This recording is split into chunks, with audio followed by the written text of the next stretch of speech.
할렐루야. 말라기서 1장 2절입니다. 여호와께서 이르시되 내가 너희를 사랑하였노라 하나 너희는 이르기를 주께서 어떻게 우리를 사랑하셨나이까 하는도다. 나 여호와가 말하노라. 에서는 야곱의 형이 아니냐? 그러나 내가 야곱을 사랑하였고 말씀합니다. 때로는 질문을 많은 사람을 만날 때가 있지요. 그렇다고 해서 그 사람이 믿음이 있는가? 그렇지 않은 경우도 많이 있습니다. 신실한 사람은 질문을 많이 하지 않는 것 같습니다. 그렇다고 그 사람이 믿음의 문제를 다 이해하고 있는가? 그렇지 않죠. 믿음의 세계는 크고도 넓고 깊으며 오묘하게 그지없습니다. 그래서 우리가 죽을 때까지 탐구해도 다 알 수 없지요. 오히려 우리의 신앙은 질문을 통해 성장하고 발전하는 경향이 있습니다. 중요한 것은 왜 질문하느냐가 중요한 것이지요. 알기 위해서 질문하는가, 비판하기 위해서 질문하는가, 실천을 위해서 질문하는가, 단순한 호기심으로 질문하는가. 그 원인과 의도에 따라 질문의 효과가 달라지게 되지요. 말라기서에도 질문이 많이 나옵니다. 주께서 어떻게 우리를 사랑하였나이까 1장 2절에 말씀하고요. 우리가 어떻게 주의 이름을 멸시했습니까? 1장 6절에 또한 말씀하죠. 우리가 어떻게 더럽게 했습니까? 1장 7절에 말씀합니다. 이 일이 얼마나 번거로운가? 1장 13절에 말씀합니다. 우리가 어떻게 하여야 돌아가리까? 말라기 3장 7절에 말씀하죠. 우리가 어떻게 주의 것을 도적질했습니까? 말라기 3장 8절에 말씀합니다. 우리가 무슨 말로 주를 대적하였나이까? 말라기 3장 13절에 이렇게 말씀하죠. 이렇게 질문이 많았습니다. 그렇다고 말라기 시대의 성도들이 믿음이 좋았는가? 그렇지 않죠. 그들은 믿음을 위해서 질문했는가? 그렇지 않습니다. 그들은 실천을 위해서 질문했는가? 그렇지 않습니다. 오히려 하나님의 경고에 대하여 끊임없이 자기들의 행위를 변명하고 부인하고 몰랐다고 핑계하고 있는 것이죠.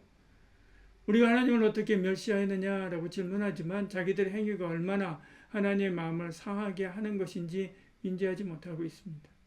우리가 어떻게 주님의 제단을 더럽혔느냐라고 말하지만 그들은 하나님께 드리는 제사를 멸시했습니다. 우리가 어떻게 하나님께 돌아가느냐라고 묻지만 사실 그들은 회개의 마음으로 던지는 것이 아닙니다. 그들의 이런 태도는 고스란히 오늘 우리에게도 있지요. 사람들은 이렇게 말합니다. 예수님이 나와 무슨 상관이 있습니까? 주의를 성수하고 봉사하고 해야 하는 이 일들이 얼마나 번거로운 일입니까?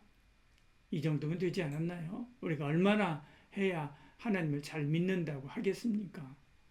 우리가 언제 하나님의 것을 떼어먹었다고 합니까? 우리도 우리의 행위를 변명하고 부인하고 몰랐다고 핑계하려고 합니다. 그러나 진실을 탐구하는 마음으로 질문하시길 바랍니다. 하나님을 믿기 위해서, 주님을 더 잘 믿기 위해서 질문하시기 바랍니다. 하나님의 응답이 들리기 시작할 것입니다. 첫 번째 질문은 주께서 어떻게 우리를 사랑하셨나이까 하는 것이었지요. 여호와께서 이르시되 내가 너희를 사랑하였노라 하나 너희는 이르기를 주께서 어떻게 우리를 사랑하셨나이까 하는도다. 지금 너희는 내가 에돔을 더 사랑하는 것처럼 느낄 수 있지만 그들의 영혼은 얼마 가지 않는다. 곧 그들의 성벽은 무너지고 사막의 먼지처럼 흩어지고 말 것이다. 에서보다 야곱을 택함은 잘나서가 아니다. 사랑하기 때문에 택한 것이다. 말씀하는 것입니다. 신약이 와서 내가 너희를 이처럼 사랑했다라고 대답하시면서 십자가에 달린 예수님을 보여주셨습니다. 하나님이 세상을 이처럼 사랑하사 독생자를 주셨으니 이는 그를 믿는 자마다 멸망치 않고 영생을 얻게 하리 하심이라. 주님이 정말 나를 사랑하시기나 하는 것일까? 다른 친구들은 더 잘나가고 승승장구하는데 나는 왜 이 모양이지? 하나님은 내 친구 영철이는 사랑하지만 나는 미워하나 봐. 이렇게 생각하는 분 있습니까? 주님은 십자가를 보여주면서 이처럼 내가 너를 사랑한다 라고 대답하십니다. 그 대답에 저도 이처럼 주님을 사랑한다 라고 바울처럼 베드로처럼 자기 십자가를 보여드리는 은혜가 있기를 소원합니다. 두 번째 질문은 우리가 어떻게 주의 이름을 멸시하였나이까? 우리가 어떻게 더럽게 하였나이까? 6절 7절 이렇게 말씀하죠. 하나님 말씀합니다. 너희는 공경하는 마음도 두려워하는 마음도 없다. 경유하는 마음 없이 하는 예배, 제사, 기도, 헌신, 그것이 무슨 소용이냐라고 말씀하는 거죠. 6절에 내 이름을 멸시하는 제사장들아 나 만군의 여호와가 너희에게 이르기를 아들은 아버지를 종은 그 주인을 공경하나니 내가 아버지일진데 나를 공경함이 어디 있느냐. 내가 주인일진데 나를 두려움이 어디 있느냐.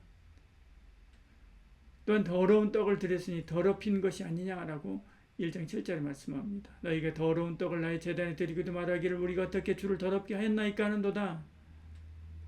이는 너희가 여호와의 식탁을 경멸히 여길 것이라 말하기 때문이라 말씀하죠. 이웃을 상해하고 죽이고 피눈물 흘려서 빼앗은 것이라면 더러운 것이지요. 속이고 훔쳐서 얻은 것이라면 더러운 것입니다.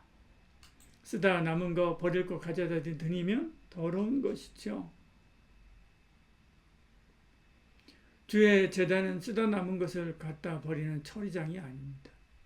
병든 것, 상한 것을 드리는 곳이 아니지요. 가장 좋은 것을 드려야 하는 하나님의 제단입니다. 교회가 어려우니까 굳이 하듯 불쌍해서 드려도 안 됩니다. 교회는 그런 대우를 받아야 될 하등의 이유가 없지요. 하나님은 다시 말씀합니다. 지금 너희가 주의 제단에 드리는 것을 총독에게 드려봐라. 기뻐할까? 받아줄까? 1장 8절이에요. 만군의 여호와가 이르노라 너희가 눈먼 희생 제물을 바치는 것이 어찌 악하지 아니하며 저는 것 병든 것을 드리는 것이 어찌 악하지 아니하냐. 이제 그것을 너희 총독에게 드려보라 이야기하지. 오히려 죽어도 욕먹고 어려운 일을 당할 것입니다. 그러면 하나님께는 그래도 되는가? 하나님은 총독보다 못한가? 총독보다 못한 대우를 받아도 되는가? 아니지요. 이것이 하나님을 멸시하는 것입니다. 나의 삶에는 이런 것이 없습니까? 병든 시간 드리고 있지 않습니까? 쓰다 남은 것 드리고 있지 않습니까? 이것이 얼마나 번거로운가 하면서 불평하고 있지 않습니까? 다 헛된 제사입니다. 하나님이 받지 않기 때문에 그렇죠. 하나님께서 그렇게 대우 받으실 만한 분이 아닙니다. 해 뜨는 곳에서부터 해 지는 곳까지 경배받기에 합당하신 분이죠. 11절에 만군의 여호와가 이르노라 해 뜨는 곳에서부터 해 지는 곳까지 이방 민족 중에서 내 이름이 크게 될 것이라. 각처에서 내 이름을 위하여 분향하며 깨끗한 제물을 드리리니 내 이름이 이방 민족 중에서 크게 될 것입니다. 신령과 진정으로 하나님을 섬기지 않는 것이 주의 이름을 멸시하는 것입니다. 하나님께 최선과 최상의 것을 드리지 않는 것이 주의 제단을 더럽히는 것이지요. 그러나 우리는 신령과 진정으로 하나님 앞에 나아가 주께 합당한 영광을 돌리는 참 믿음의 삶을 사시기를 축복합니다. 그래서 내 인생에 해 뜨는 곳에서부터 해 지는 곳까지, 해 뜨는 시간부터 해 지는 시간까지, 해 뜨는 시절이나 해 지는 시절이나 주의 이름이 크게 드러나고 나타내는 삶, 그런 삶을 살아가는 저 여러분 되기를 축복합니다. 기도하겠습니다. 신령과 진정으로 주께 나아가 마음과 시간과 정성을 다하여 자신을 드림으로 해 뜨는 곳에서 해 지는 곳까지 오직 주님만 높이는 저희들 되게 하여 주시옵소서. 예수님 이름으로 기도드리옵나이다.